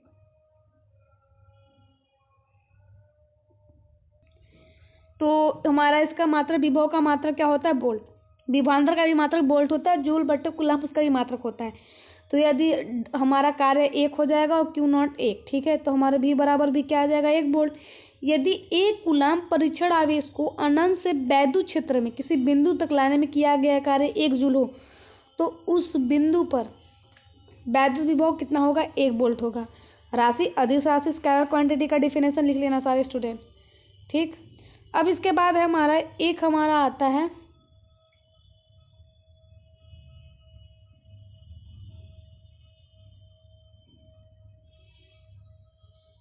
ठीक है, तो यहाँ से स्टार्ट है, इसको देखो। जो वैद्युत विभव है उसका बीमा क्या क्या होता है? इसका बीमा देख लो। बी का बीमा, डब्लू का बीमा सूत्र ml²T-2 होता है, और आवेश का बीमा कितना होता है? AT होता है। अब जब AT जब ऊपर जाएगा तो T-3 हो जाएगा और A-1 हो जाएगा, तो वैद्युत विभव का बीमा आ गया। अब एक वही हमारा 3 नंबर का डेरिवेशन है कि बिंदु आवेश के कारण किसी बिंदु पर वैद्युत विभव, और चैप्टर 1 में क्या था? किसी आवेश के कारण किसी बिंदु पर वैद्युत द्विध्रुव या वैद्युत क्षेत्र की तीव्रता, कुछ इसी टाइप का था। ठीक है, तो इसको क्या करना है? सबसे पहले हमारा डायग्राम देखो। इस डायग्राम में क्या क्या है देखो। आप खुद से कुछ लिख सकते हो कि 2 बिंदु है हमारा, प्लस क्यू आवेश, एक माइनस क्यू आवेश है। ठीक है, ओ से आर दूरी पर एक बिंदु पी है, वहीं पर हम सबको वैद्युत बल जो भी ज्ञात करना होगा। ठीक है, वहां पर हम सबको क्या ज्ञात करना है? वैद्युत विभव ज्ञात करना है। ठीक है, जहां पर बिंदु पी है वहां से हम सबको क्या ज्ञात करना है? वैद्युत विभव ज्ञात करना है इस बिंदु पर। अब ओ से यक्स दूरी पर, ठीक है, यही हमारा प्लस क्यू नॉट है। अब यहाँ पर एक हमारा वैद्युत बल एफ लग रहा है। ठीक है, अब यन और यम पे ध्यान मत देना अभी। तो दोनों आवेशों के बीच लगने वाला वैद्युत बल एफ बराबर क्या हो जाएगा हमारा? 1/4πε0 के Q into q nought x²। तो परीक्षण आवेश को वैद्युत द्विध्रुव वैद्युत विभव के विरुद्ध यम से यन तक dx की दूरी तक लाने में किया गया कार्य dw बराबर हमारा क्या हो जाएगा? बल इंटू दूरी। तो जब बल इंटू जब दूरी होगा तो इस पर क्या करना है आप सबको? फिलहाल उतना इम्पोर्टेंट नहीं है, फिर भी इसको देख लो। तो हमारा dw बराबर क्या आ जाएगा? 1/4πε0 q into q not square x² minus dx, ये अल्फांस है हमारा। ठीक है, अब परीक्षण आवेश को अनंत से ए बिंदु तक लाने में किया गया कार्य डब्लू, ये हमारा इंटीग्रेशन है जो इनफाइनाइट से आर तक की है, minus 1/4πε0 q into q nought x² dx। जब रख देंगे तो हमारा जो क्यू एंड जो क्यू नॉट है और बटे 1/4πε0 है, वो हमारा क्या है? कांस्टेंट है। जब वो नियतांक के बाहर निकल जाएंगे जिसका समाकलन नहीं होने वाला है। ठीक है, तो हमारा समाकलन होगा सिर्फ x - x² का, x - स्क्वायर का। ठीक है, तो इसका जो इंटीग्रेशन होता है upper limit versus lower limit का एक फार्मूला लगता है। कैसे लगता है? बट ध्यान से देखना, यहाँ पे इतना कोई करके नहीं बताने वाला है, बट साथ में लिखते रहो। एफ एक्स डी एक्स का क्या होता है फार्मूला?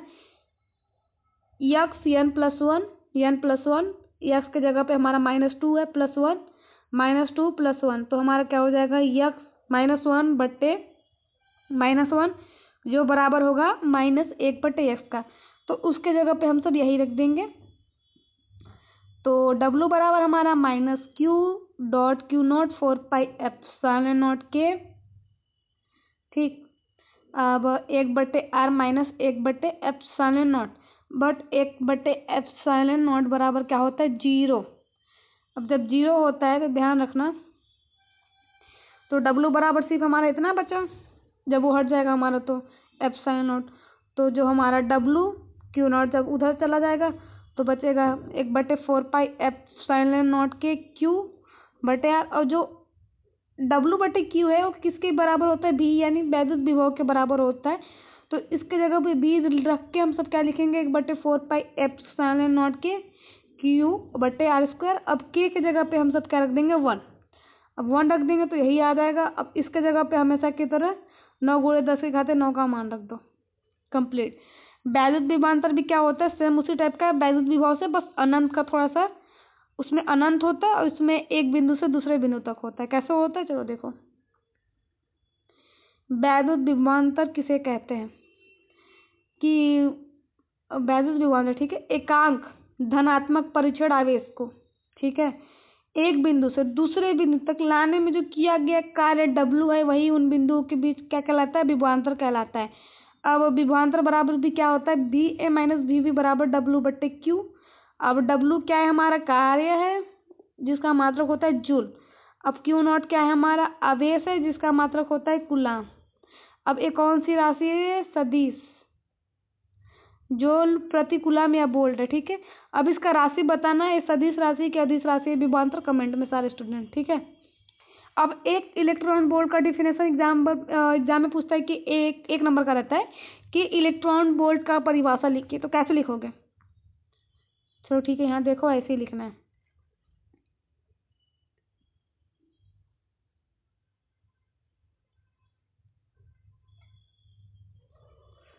इलेक्ट्रॉन वोल्ट का हम सब परिभाषा लिखेंगे। यदि वैद्युत क्षेत्र में किसी आवेश को एक बिंदु से दूसरे बिंदु तक लाने में कितना काम करना पड़ता है? 1 जूल प्रति कूलाम कार्य किया जाए तो उन दोनों बिंदुओं के बीच का विभवांतर भी क्या होगा? 1 वोल्ट होगा। तो 1 नंबर का क्वेश्चन है, स्टार से करके नोट कर लो। अब फिर से हमारे एक डेरिवेशन आता है, फिलहाल ये डेरिवेशन इंपॉर्टेंट नहीं है, हम सब इंपॉर्टेंट क्वेश्चन करेंगे। हाँ, ये भी 5 नंबर का क्वेश्चन है, चैप्टर 1 जैसा ही है, बस थोड़ा थोड़ा डिफरेंट है। कैसे? चलो ठीक, देखते हैं हम सब। इसमें क्या था? चैप्टर 1 में वैद्युत क्षेत्र की तीव्रता था इसके जगह पे, और इसमें क्या है? हमारा वैद्युत विभव है, अब ज्ञात करना है आप सबको, ठीक है। तो अच्छी स्थिति है अनुदैर्ध्य स्थिति पे, तो आपको 2 पॉइंट हमारा -Q और +Q है। अब O से कुछ दूरी पर एक बिंदु P है, यहीं पर हम सबको क्या क्या ज्ञात करना है? वैद्युत विभव ज्ञात करना है, ठीक है। अब याद रखना, यहाँ से यहाँ तक की दूरी क्या है हमारा? यहाँ से यहाँ तक की दूरी 2L है। अब बिंदु O से बिंदु P तक की दूरी R - L है। R यहाँ से यहाँ तक है तो L घटा देंगे तो दोनों की दूरी हो जाएगी, जो आप सबको ए डेरिवेशन करने में हेल्प करेगा। अब सेम चैप्टर 1 की तरह थोड़ा सा बस कुछ नहीं करना है, यहाँ पर क्या है? R + L, ठीक है। चलो ठीक, अब इसमें कुछ नहीं करना, थोड़ा सा डिफिनेशन इसका पढ़ लो। इसका क्या कह रहा है कि माना एक वैद्युत द्विध्रुव -Q तथा +Q आवेश से मिलकर बना है, बिल्कुल बना है, इसकी लंबाई 2L थी।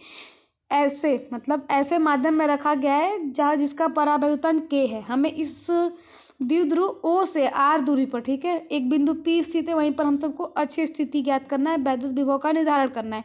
तो V1 बराबर हमारा 1/4πε0 Q R - L आ जाएगा इसकी दूरी के।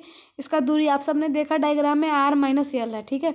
अब -Q आवेश के कारण यहाँ पर क्या हो जाएगा? दूरी बस थोड़ा सा डिफरेंट होगा, R + L हो जाएगा, ठीक। अब जब R + L हो जाएगा, ध्यान देना यहाँ पे, ठीक है।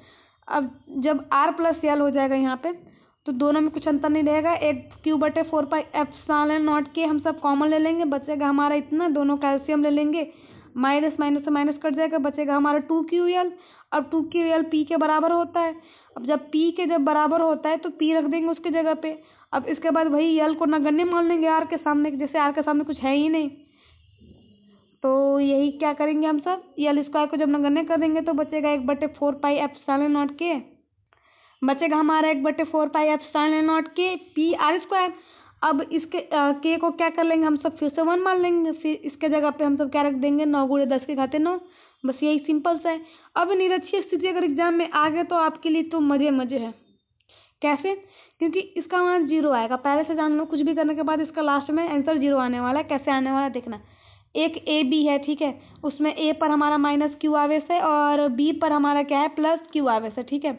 अब दोनों की दूरी L है। अब O से ऊर्ध्वाधर मतलब लंब दूरी पर एक बिंदु P स्थिति, यहीं पर हम सबको क्या ज्ञात करना है, वैद्युत विभव।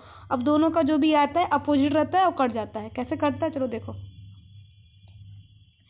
माना एक वैद्युत विभव -Q तथा +Q आवेशों से मिलकर बना है, जिसकी लंबाई कितना है, 2L है। इसे ऐसे माध्यम में रखा गया है जिसका परावैद्युतांक K है R टाइम से। हमें इस द्विध्रुव O से R दूरी पर बिंदु P स्थित है, वहीं पर हम सबको वैद्युत विभव का क्या करना है, निर्धारण करना है। तो +Q की वजह से हमारा क्या आ जाएगा, V1 बराबर 1/4πε0 के Q और BP की दूरी, और -Q में क्या आ जाएगा, AP की दूरी। -Q मिलेंगे तो इसको माइनस मिलेंगे। अब जब V बराबर हम सब क्या लेंगे, V बराबर क्या है हमारा, V1 + V2 है। तो V क्या है हमारा, V1 - V2 है, ठीक है, सॉरी V2 है। अब इसके बाद क्या करना है आप सबको, जब दोनों का V1 बराबर रख दोगे, V2 बराबर रख दोगे, तो A जो हमारा कांस्टेंट है वो बाहर आ गया, जो हमारा कॉमन है वो बाहर आ गया। नियतांक सॉरी नहीं है, कॉमन है, ठीक है। तो जो हमारा कॉमन है वो बाहर आ गया, बचेगा हमारा 1/BP माइनस 1/AP, जो कि दोनों इक्वल है। कैसे इक्वल है, डायग्राम में देखते हैं। जो हमारा AP बराबर BP होगा, AP बराबर BP है, तो क्या कर इसके बाद फिर क्या है हमारा, जब AP बराबर हमारा BP है तो इसका मान तो 0 हो जाएगा। तो वही B बराबर 0। वैद्युत द्विध्रुव के निरक्षीय स्थिति में विभव क्या होगा, 0 होगा। A आ गया तो बड़ा सिंपल है, लास्ट में आंसर पता होता है सबको कि 0 आएगा। सम विभव पृष्ठ क्या होता है, इंपॉर्टेंट है, नोट करो। सम विभव पृष्ठ, उसके नाम से पता चल रहा है कि इसका जो पृष्ठ होगा ना, जो वह पृष्ठ जिस पर स्थित सभी बिंदुओं पर वैद्युत विभव का मान समान होगा, मतलब इक्वल होगा। कि कोई भी पृष्ठ है उस पर जो हमारे स्थित सभी बिंदु पर जो वैद्युत विभव का मान सबका समान होगा, इक्वल होगा, इसको ही क्या बोलते हैं, समविभव पृष्ठ। नोट में लिखो, समविभव पृष्ठ के प्रत्येक बिंदु पर वैद्युत बल रेखाएं अभिलंबित होती है। दूसरा क्या है, यदि गोले की त्रिज्या R है तो पृष्ठ पर विभव B बराबर 1/4πε0 QR होगा, Q/R होगा, ठीक है। चलिए ठीक है। अब वैद्युत स्थितिज ऊर्जा क्या होती है, वैद्युत स्थितिज ऊर्जा इलेक्ट्रोपोटेंशियल एनर्जी क्या कहलाती है। तो 2 या 2 से अधिक आवेश को, 2 या 2 से कोई भी आवेश है, Q1 Q2 जो भी ले लो, अगर उसको अनंत से लाकर एक समूह बनाने के लिए अगर कोई किया गया कार्य को उस निकाय के क्या बोलते हैं, वैद्युत स्थितिज कहते हैं। जैसे माना Q1 Q2, इसको जूम कर लेते हैं, ठीक है, फिर समझते हैं, थोड़ा अच्छे समझ में आएगा। नोट्स भी कंप्लीट करते रहना साथ में, ठीक है, तो ज़्यादा समझ में आएगा। तो माना Q1 व Q2 के परिमाण के 2 बिंदु Q1 Q2, ठीक है, आवेश वायु अथवा निर्वात में एक दूसरे से R दूरी पर स्थित है। हमें इस निकाय की वैद्युत स्थितिज ऊर्जा ज्ञात करने के लिए आवेश Q2 को अनंत से बिंदु B तक लाने में किया गया कार्य क्या करना है, ज्ञात करना है। तो आवेश Q1 के कारण बिंदु B पर वैद्युत विभव V बराबर 1/4πε0 Q1 R हो जाएगा। और वैद्युत विभव की परिभाषा Q2 आवेश को अनंत से B बिंदु तक लाने में किया गया कार्य क्या हो जाएगा, W बराबर Q2 इंटू B। V का फार्मूला यहाँ पे रख देंगे, जो V का अभी यहाँ पर हमारा मान लो समीकरण 1 है, तो वही समीकरण 1 से V का जब मान रखोगे तो W बराबर भी हमारा क्या आ जाएगा, 1/4πε0 Q1 Q2 R², जो कि वैद्युत स्थितिज ऊर्जा बराबर किया गया कार्य हो जाएगा हमारा। ओके, U के बराबर है। ठीक, कंप्लीट। अब हमारा नोट में कुछ करके लिख लो, देख लो उसको। वैद्युत स्थितिज ऊर्जा एक अदिश राशि है, पहला नोट। दूसरा, सूत्र में आवेश को चिन्ह सहित रखते हैं, सूत्र में आवेशों को चिन्ह सहित रखते हैं, जैसे प्लस क्यू माइनस क्यू। यदि दो से अधिक आवेश समूह हो तो वहां पर वैद्युत, मतलब दो से ज्यादा अगर आवेश समूह हो तो उसको क्या बोलते हैं, वैद्युत स्थितिज ऊर्जा। इनके बीजगणितीय योग के क्या होता है, बराबर होता है। अब क्या है हमारा विभव प्रवणता, एग्जाम में आता है। ये सब छुपे रुस्तम है, जिस हिसाब से सब क्वेश्चन दिख रहे हैं ना, ऐसा लगेगा कि आपके बुक में है ही नहीं और यही सब क्वेश्चन आता है एग्जाम में। तो विभव प्रवणता क्या होता है,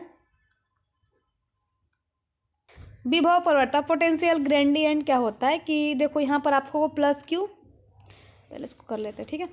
वैद्युत क्षेत्र में दूरी के सापेक्ष यानी आर के सापेक्ष जो भी इसका दूरी होगा, यक्स यहाँ पर दिया हुआ है, यक्स या डेल यक्स, ठीक है, सापेक्ष विभव में होने वाले परिवर्तन को क्या बोलते हैं, विभव प्रवणता बोलते हैं। जैसे यहाँ पर आप सबको दिख रहा होगा कि विभव प्रवणता बराबर विभव में परिवर्तन और दूरी में परिवर्तन।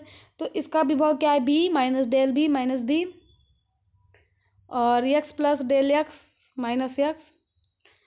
तो इसका फॉर्मूला जो विभव प्रवणता का फॉर्मूला, जो रियल फॉर्मूला है यहाँ पे देखो, माइनस डेल बी बटे डेल यक्स, ठीक है। माइनस एक्स से ये जो प्लस एक्स का कैंसिल हो जाता है और माइनस बी से ए भी कैंसिल हो जाता है, तो लास्ट में ये बचता है, तो यही लिखाएगा हमारा, ठीक है। इसका मात्रा क्या होता है, वोल्ट मीटर। और ये सदिश राशि, सदिश राशि किसे कहते हैं, डिफिनेशन में लिख के जाना। इसका जो बीमा सूत्र होगा वही फार्मूले से निकल जाएगा और इसकी दिशा निम्न विभव से उच्च विभव की ओर होती है। इसके बाद हमारा विभव प्रवणता वैद्युत क्षेत्र की तीव्रता में संबंध, अगर एग्जाम में आ गया तो ठीक, नहीं है तो दिक्कत मत रखना। विभव प्रवणता तथा वैद्युत क्षेत्र की तीव्रता में संबंध में क्या होगा, यदि किसी अल्प धनात्मक परीक्षण, ऐसे एग्जाम में ये नहीं आएगा तो इसको स्किप करके चलते, जो इंपॉर्टेंट क्वेश्चन है उसको देखते हैं हम सब, ठीक है। अच्छी स्थिति निरक्षी स्थिति आएगा, एक वैद्युत धारिता आता है, ठीक है, इलेक्ट्रिकल कैपेसिटी। तो किसी चालक में, कोई चालक है, उसके आवेश को धारण करने की क्षमता को क्या बोलते हैं, वैद्युत धारिता। मतलब को आवेश को धारण करने की क्षमता को क्या बोलते हैं, वैद्युत धारिता, जिसको सी से प्रदर्शित करते हैं। और जो क्यू है हमारा वो समानुपाती होता है वी का, और जब समानुपाती का चिन्ह हटता है तो सी लगता है। सी क्या है हमारा, वैद्युत धारिता। तो सी बराबर क्यू बटे भी। यदि चालक को दिए गए आवेश तथा उसके विभव में होने वाली जो वृद्धि के अनुपात को उस चालक की क्या बोलते हैं, वैद्युत धारिता। इसका मात्रक क्या है हमारा, मात्रक यूनिट कूलाम प्रति वोल्ट या फैरड, ठीक है। सी का मात्रक क्या है, फैरड, ध्यान रखो। और एक फैरड बराबर क्या होता है, यदि किसी चालक को एक कूलाम आवेश यानी एक कूलाम आवेश देने पर उसके विभव में एक वोल्ट की, यही एक वोल्ट की वृद्धि होती है, तो चालक की धारिता एक फैरड होगी। अब बीमा सूत्र, सी का बीमा सूत्र कूलाम बटे वोल्ट। कूलाम का क्या होता है हमारा, हमेशा से एटी होता है, और जूल का क्या होता है, एम एल, यहाँ पर आप सब देख सकते हो। और कूलाम का मात्रक हमेशा होता है एटी। अब यहाँ पर आप सबको स्क्वायर दिख रहा होगा, इसलिए एटी स्क्वायर हो जाता है, ओके। तो हमारा जो जूल है M L square T minus three होता है इसका, ठीक है, टी माइनस टू होता है, ओके। तो जब ऊपर जाता है तो हमारा एम माइनस वन में हो जाता है, एल माइनस टू में हो जाता है, टी यहाँ पर पहले से दो रहता है, ऊपर से दो हो जाता है, तो यहाँ पर फोर हो जाता है, बताइए ए स्क्वायर हमारा। अब विलगित गोले चालक की धारिता, फिलहाल एग्जाम में शायद आ सकता है, तो इसको टिक लगा लो कि आ भी सकता है, ठीक है। तो जब किसी गोले चालक को जब ये गोला चालक है, जब इसको आवेशित किया जाता है, ठीक है, जब इसको आवेशित कर दिया जाता है तो उसके पृष्ठ पर एक समान रूप क्या हो जाती है, विपरीत हो जाती है इसका जो, जिससे क्या हो जाता है, वैद्युत बल रेखाएं पृष्ठ के क्या हो जाता है, अभिलंबवत हो जाता है, अभिलंबवत प्राप्त होती है, सॉरी, ठीक है। तो यह बल रेखाएं केंद्र पर मिलती है, यही जो बल रेखाएं क्या है, केंद्र पर मिलती है। अतः पृष्ठ पर जो फैला हुआ आवेश ऐसे व्यवहार करता है जैसा वो गोले के केंद्र पर स्थित हो, मतलब केंद्र पर स्थित नहीं, जैसे डॉट डॉट का चिन्ह आपको दिख रहा होगा ना, ये फील है, ठीक है। हाँ, अब इसके बाद हमारा जो इम्पोर्टेंट क्वेश्चन है, एक आठ तो इम्पोर्टेंट क्वेश्चन देख लेते हैं, जो इम्पोर्टेंट है उसी को करेंगे हम सब।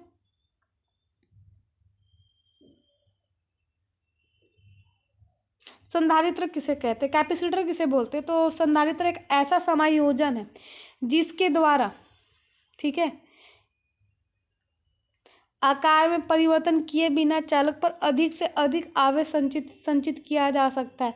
इसको मतलब इसकी चालक की धारिता जो है बढ़ाई भी जा सकती है। और संधारित्र को सी से डिनोट करते हैं। माना किसी चालक पर क्यू आवेश देने पर विभव की वृद्धि कितनी होती है, भी। तो सी बराबर क्या हो जाता है हमारा, क्यू बटे भी। ए न्यूमेरिकल करने में आपको फायदा करेगा, ठीक है, न्यूमेरिकल कर, इस पे न्यूमेरिकल है। संधारित्र का सिद्धांत, प्रिंसिपल ऑफ कैपेसिटर। तो देखो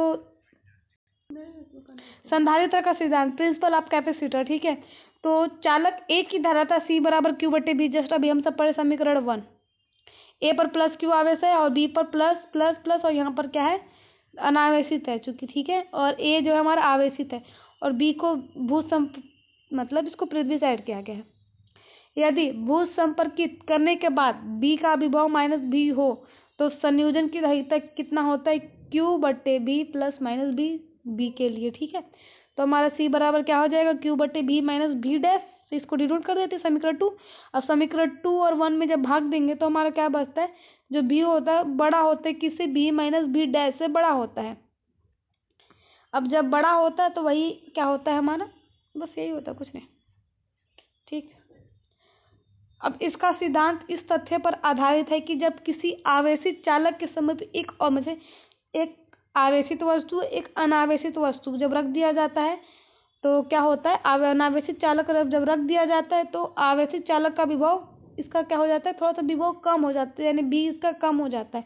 और यदि अनावेशित चालक को पृथ्वी से अगर जोड़ दिया जाए तो विभव और भी कम हो जाता है। जैसे क्या होता है, यहाँ पर आप सबने देखा होगा अभी कि इसके डायग्राम को देखो, ठीक है।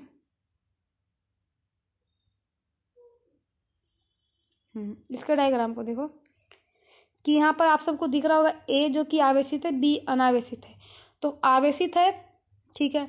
अब जब बी को जब बी इससे पृथ्वी से जब जोड़ दिया जाता है तो इसका जो आवेश मतलब जो विभव कम हो जाता है, बस इतना समझो।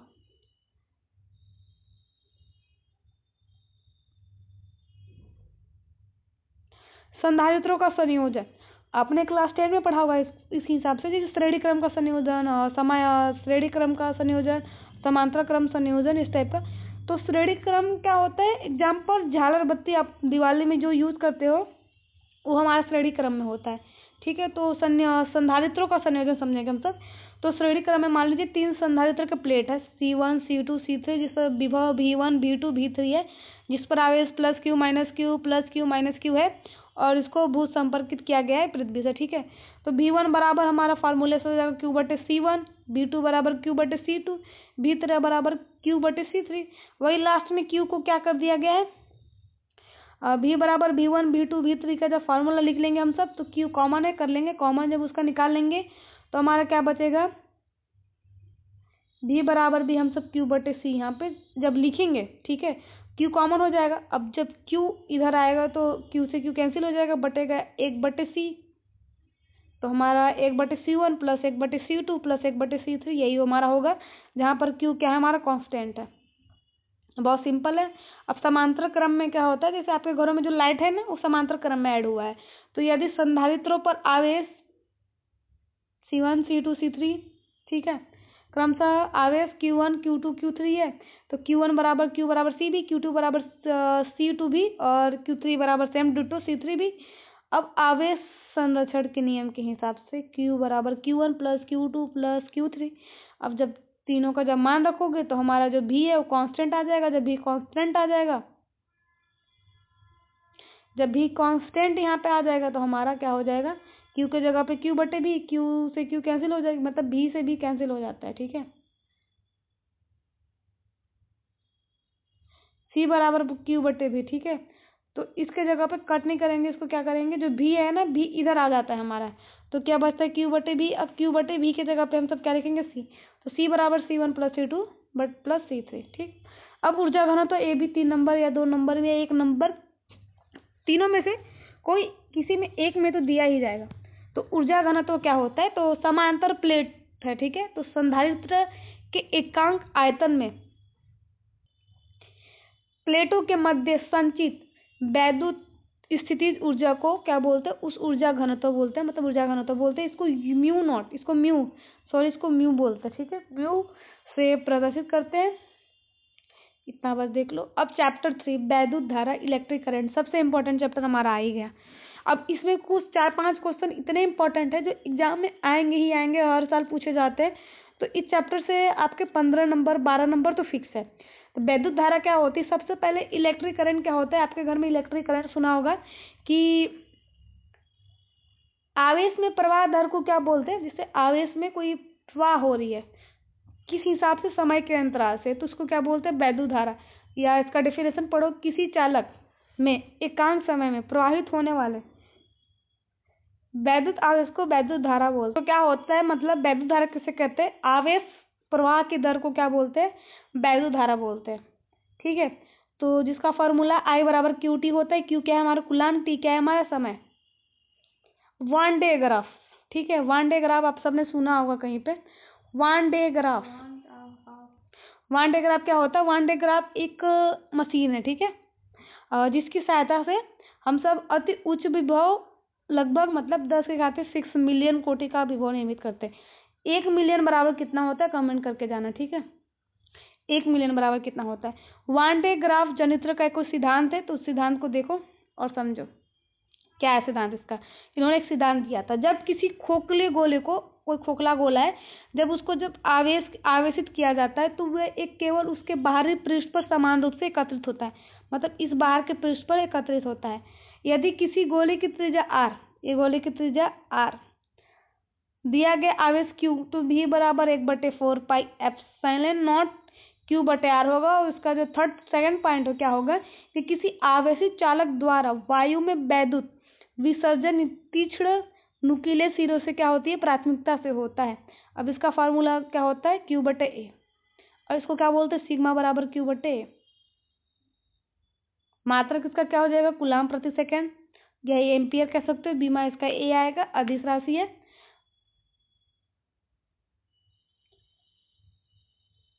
श्रांति काल क्या होता है, ये भी एग्जाम में कभी कभी पूछ दिया जाता है कि श्रांति काल क्या होता है, ये बताओ 1 नंबर में। तो धातु के भीतर जो मुक्त इलेक्ट्रॉन होते हैं, ठीक है, धातु के भीतर जो मुक्त इलेक्ट्रॉन के धनायनों से, ठीक है, से हुई 2 क्रमागत टकरों के बीच औसत समय अंतराल को क्या बोलते हैं, श्रांति काल, जिसको टाउ से डिनोट करते हैं। अधिकांश धातु में जो को टाउ या सिग्मा बोलते हैं, ठीक है। 10⁻⁻40 होता है इसका। अफवाह या अनुमगन वेग, यही तो 5 नंबर में आता है, अफवाह या अनुमगन वेग। इंपॉर्टेंट क्वेश्चन हमारा स्टार्ट हुआ 5 नंबर का, ठीक है। अफवाह वेग या अनुमगन वेग, ठीक है। तो इसमें क्या होता है, कोई चालक तार है, ठीक है, हमारा कोई चालक तार है जिसके सिरों के बीच विभवांतर उत्पन्न किया जाता है। भी जब उत्पन्न किया जाता है तो तार में एक विद्युत क्षेत्र उत्पन्न हो जाता है, और जब विद्युत क्षेत्र जब इसमें उत्पन्न हो जाता है तो इसमें मुक्त इलेक्ट्रॉन वैद्युत क्षेत्र की विपरीत दिशा में सूक्ष्म नियत वेग से गति करने लगती है, जिसको बोलते हैं जिगजैग गति, मतलब कहीं भी गति करने लगती है। इस वेग को अनुमगन वेग कहते हैं, इसको VD से डिनोट करते हैं, ठीक है। वैद्युत विभवांतर तथा अनुमगन वेग में संबंध।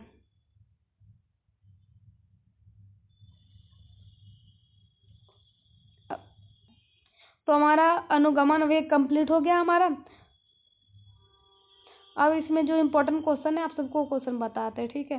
वैद्युत प्रतिरोध क्या होता है, जिसको R से डिनोट करते हैं। प्रतिरोध का मतलब ऐसे ही होता है रोकना, तो कहीं पर वैद्युत धारा बह रही होगी, उसको जब रोक देता है तो वही हमारा क्या होता है, वैद्युत प्रतिरोध। विद्युत को रोकना ही क्या कहलाता है, विद्युत प्रतिरोध। चलिए इसका डेफिनेशन देखते हैं किताबी भाषा में क्या होता है। वैद्युत विभवांतर तथा वैद्युत धारा के अनुपात के चालक को वैद्युत प्रतिरोध बोलते हैं। यानी R बराबर क्या होता है, V बटे I। V क्या है हमारा विभवांतर, I क्या है हमारा करंट।